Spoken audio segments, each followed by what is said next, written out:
Last night we told you about the anti-government healthcare congressman-elect who demanded his government health care the very day he starts his new job. Today, the anesthesiologist from Maryland attempted to remove the foot from his mouth and botched the procedure. Also in our fourth story, more details on the healthcare industry's covert attempt to submarine the healthcare reform they promised to facilitate, and explosive revelations from health insurance company whistleblower Wendell Potter, who says his own company of yore, Cigna, was so scared of what Michael Moore's 2007 documentary SiCKO would do to its bottom line that they sought a, quote, campaign to push Michael Moore off a cliff. Michael Moore has responded. Wendell Potter is our guest next. First to Dr.-elect Congressman whatever Andy Harris. Yesterday, Politico reported the account on an anonymous staffer who was in the room with Harris for his freshman orientation. He had campaigned on repealing health care reform. He was allegedly steamed when he found out he had to wait a month for his government-subsidized health care to kick in. Today, in an interview with Fox, Dr. Harris disagreed with the portrayal of his tone, but not the content of the report, quoting, "It was a simple question any employee should ask. Oh, and by the way, how do I get my health insurance to be seamless?"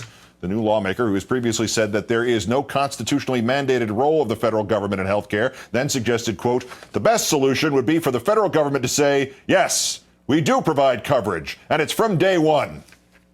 For him, not for you. Today, Bloomberg News revealing the extent to which insurance companies went to kill the reform that we did get, citing tax records and people familiar with the donation.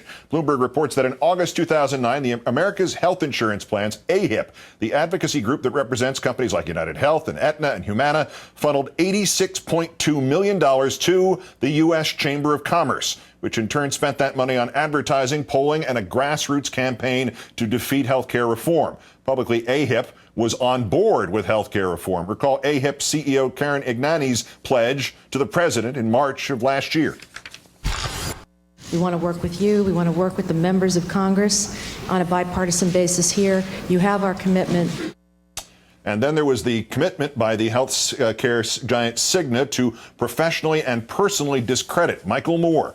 Former Cigna spokesman turned whistleblower Wendell Potter writing in his new book, Deadly Spin, that Moore's 2007 documentary SiCKO would inspire politicians to push for universal health care. From the book, if Moore's movie attracted big audiences and generated a lot of buzz, it might embolden one or more Democratic candidates to join Representative Dennis Kucinich in endorsing the expansion of Medicare to cover everybody. The increasingly profitable insurance industry would find itself in a war for survival.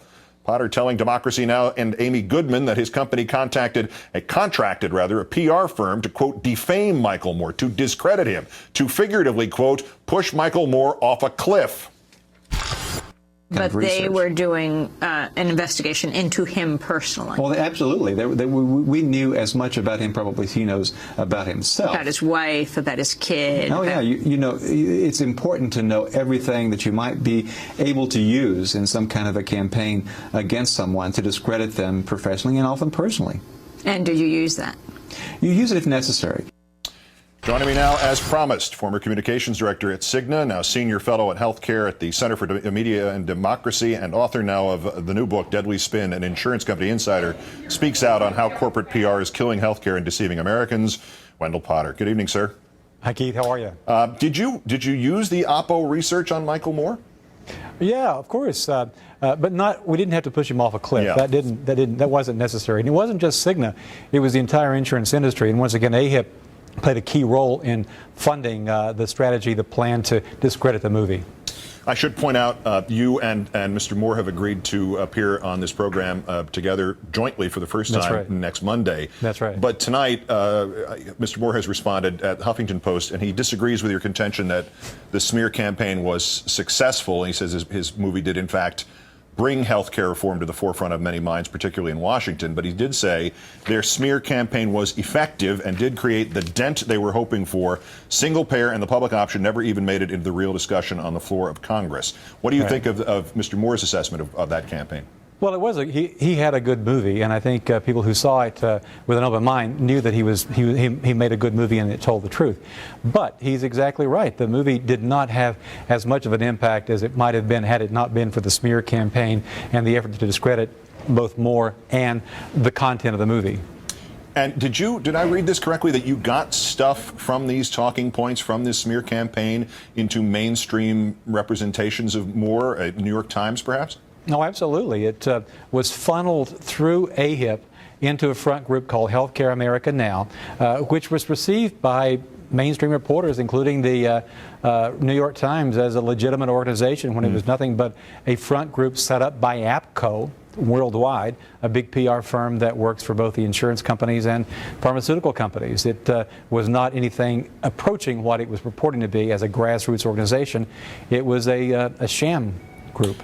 You mentioned AHIP. We'll talk more about Mr. Moore when you're both here on Monday. But the Bloomberg report that AHIP spent $86 million to stunt or stop health care reform, in this nightmare fantasy, teaming up with the U.S. Chamber of Commerce. What did they get for their $86 million? Well, they got a Republican Congress, for one thing, and they got a bill that is kind of like the cake, and now they're wanting to eat that cake, too. The insurance industry played the Obama administration like a Stradivarius, and they did the same thing with members of the Tea Party. The Tea Party folks may think that Congress might repeal this legislation, but it ain't a chance, because what the insurers like about this is the requirement that we all have to buy their products, and there's no public option to funnel any of that money away from them. They'll be getting a new revenue that'll be converted into profits for their shareholders. 4 House Democrats signed a letter today asking that Republicans like this Congressman-elect Dr. Harris of Maryland, who do not believe that government has a role in health care and are largely in Congress because that's what they ran on, that they should now put their mouths where their money is and opt out of their government-subsidized congressional benefits.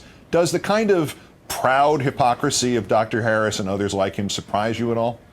Oh, no, not at all. What we saw during the campaign was demagoguery at its worst and fear-mongering at its worst. And what you see from what Harris said was just the way they really are, the way they really feel, and what they really believe. Wendell Potter, the former Cigna executive. The new book is Deadly Spin. It is an extraordinary document. Great thanks, sir. Thank you, Keith. And we'll see you and Michael Moore on Monday night. See you Monday.